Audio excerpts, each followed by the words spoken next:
This is it mga idol, at finally eto na ang championship ng Chikiting Idol, ang pinakahihintay ng mga batang ating idol. Mula kay Boss Jex Vlogs, sponsor niya nga pala ang Vintage Cup na mapapanalunan ng ating Finals MVP. Mula sa Team Black, pinamumunuan ni JM, 20 piraso nga pala ang mga bawat player ng magkabilang kupunan, dahil para mas marami ang magkaroon ng kasiyahan.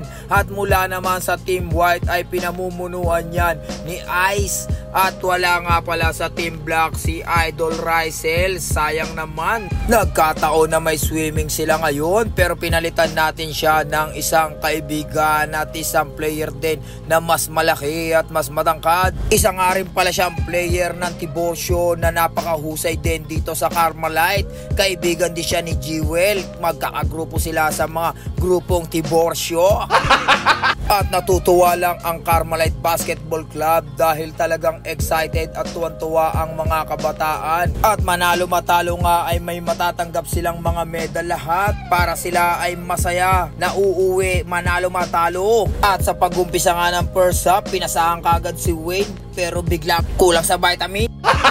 Pero mukhang maganda ang gising ng mga naka-Team White, at pinasa nga kay Kian. Kian tumira ng 2, basket yan by Kian. At sa Team Black naman, ang ganda ng step back ni Daradal. Nice one yan, Daradal. At sinundan pa nga ni Ipulan sa gilid, basket by Ipulan. At hindi pa tapos sa momentum ng Team Black, Idol EM patalikod na tira. At isa pang atake ni EM, pero hindi na pumayag si number 17 doon. Pero sa pagiging agresibo, nakapuntos pa nga rin si EM.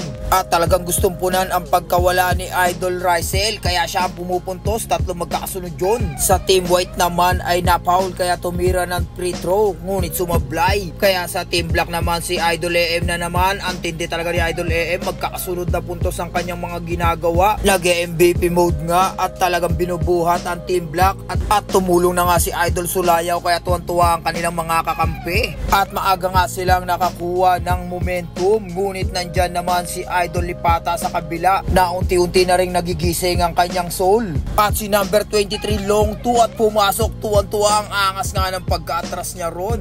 Pero nandyan na naman si Idol Lipata, sidestepping move, napakalupit nun. At sinundan pa nga yun ng steal ni Harry, at pinasa uli kay Lipata. Lipata na naman, grabe naman si Lipata, talagang binabawi na ang kalamangan na binigay sa kanila na maaga ng Team Black. Kaya si Lipata na naman ang may hawak ng bola, talagang minamanduan ng kanyang mga kakampi. At maagang nagbukas ng soul si Idol Lipata, grabe behind the back. At ang ganda ng pasa sa kanyang katandem na kapatid ni Owang. Mula nung game 2 talagang sila talaga ang magkatandem, at matindi talaga ang kanilang combination. At natimpla ngayon ng kanilang coach na si Imboy, kaya pinagsasabay sila. Kaya ang ganda ng pasa, tumira na naman ng 3 ang kapatid ni Owang doon. Pambawi sa kabila ay free throw lamang. At humataw nga si number 23, dalawang bata ay talaga nagkakadikdikan, na free throw nga rin yun, at napasok din ang isa, si Idol Lipata na naman. At pagpalitan nga ng mga player, nagkaroon ng 14 points kagad si Idol Lipata. Idol Bebang sa free lane, at pumasok nga ang dalawa, at si Idol Laxus ay medyo naboboring na. Sa Team White naman, si Idol Jewel ay mukhang nahihirapan sa kanyang mga kalaban.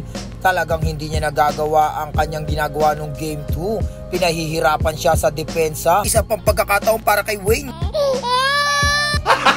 At napatingin nga siya ron sa mama at papa niya dahil hindi pumapasok ang kanyang mga tira. Sa Team Black, nakakuha ng basket counted na may kasamang foul si EM. At sa kabila naman, napasahan ng paborito ni Jackie, pumasok yun. Hiyawan ng mga manonood, baka wakin yan. Pero sa White, si Uno ginamit ang laki, at naka-score nga siya ron. At back to back pa nga yan ni Idol Bunso. EM aatake, drop pass by JB. JB tumira ng 2, basket. At muli ang aking pamangkin nasa ilalim, libre-libre, ginamit na naman ng laki, tinutok, pinasok yan. Uno yan, baka pamangkin ko yan. Ngunit si EM nakawala, libre-libre, easy layup by EM, at magkasunod pa nga na layup yan. Sumablay, pero na-rebound ni Bebang, at pinutback ni Bebang yan. At yun ang malupit na galawan ni Idol Lipata. Nakita nyo naman yung mga dribbling skill ni Idol Lipata. Grabe, kaliwat kanan talaga, nakakabilib ang batang to. Pero si Idol Bebang na nalasa na, at nakakuha ng basket counted na may kasamang foul, na ipasok din ang kanyang free throw. At si number 70 sa free throw, pumasok ang isa. ay susubok pero not my house by Idol Rivera. Pero Jewel ang nagigante para sa kanya doon. At sa Team White na Paul at isa nga lang din ang pinasok sa free throw line. JB naman susubok sa Team Black.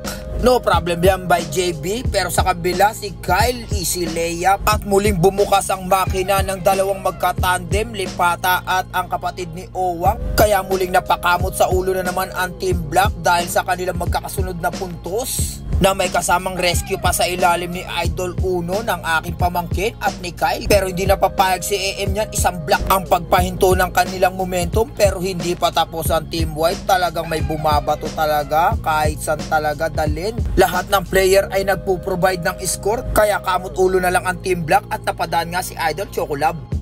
Oh my God! Wow! Idol Jewel tumira ng 3, sumablay na rebound ni Kai, hindi na lumayo, tinira agad. Ang galing! Ang galing!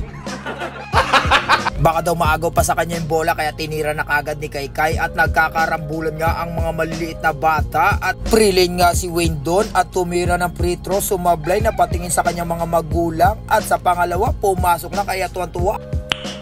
Nice! 20 pesos every shoot at sinundan pa nga ng isa, kaya grabe celebration. Sa bonus free throw, susubukan ipasok at pumasok nga, meron tuloy siyang 60 kagad doon. Si Gabi naman sa free lane, ang aking pamangkin, at wala nga tinamaan. Ngayon lang kasi nagsusubok maglaro yan si Gabi, kaya talo-talo talaga siya ng maliliit na bata na ito. Kita nyo naman, ang liliit. Grabe talent, push-up celebration. Ang galing! Ang galing! At hindi lang yun, talagang umiikot ang bola sa kanila, kaya pati ang kanilang maliliit na kakampi ay nagkakaroon ng pagkakataon na maka-score. Kaya ibinigay na rin sa mga batang maliliit ang pagkakataon dahil medyo malaki na rin ang kalamangan ng Team White dyan. At dahil binigay na nga sa mga maliliit na bata ang kapalaran ng game at para mas ma-enjoy nila, si Idol Laxus nga ay naging isang turumpo. At dahil sa paikot-ikot niyang ginawa ron, parang nahihilo na nga si Laxus, hindi niya na alam kung saan siya pupunta. At hindi lang ang mga kabataan na yan ang natutuwa, pati ang mga manunood ang kanilang mga magulang. Kaya nagpapasalamat din kami sa suporta ng bawat isa, mga idol. At sana maraming event na ganito pa ang ating magawa, at sana sa susunod ay meron na silang mga jersey para mas maganda silang tignan. Tatagay pa yung ating Rocket Trophy mula sa Basketball Club.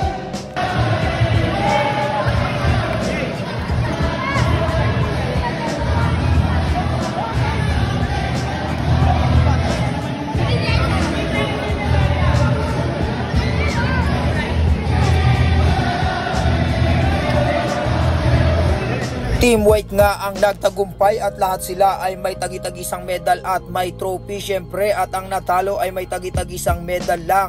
At ang tinanghal na finals MVP ay walang iba kundi si Idol Lipata at nakuha niya ang Vintage Cup at another medal. Thanks for watching. Goodbye!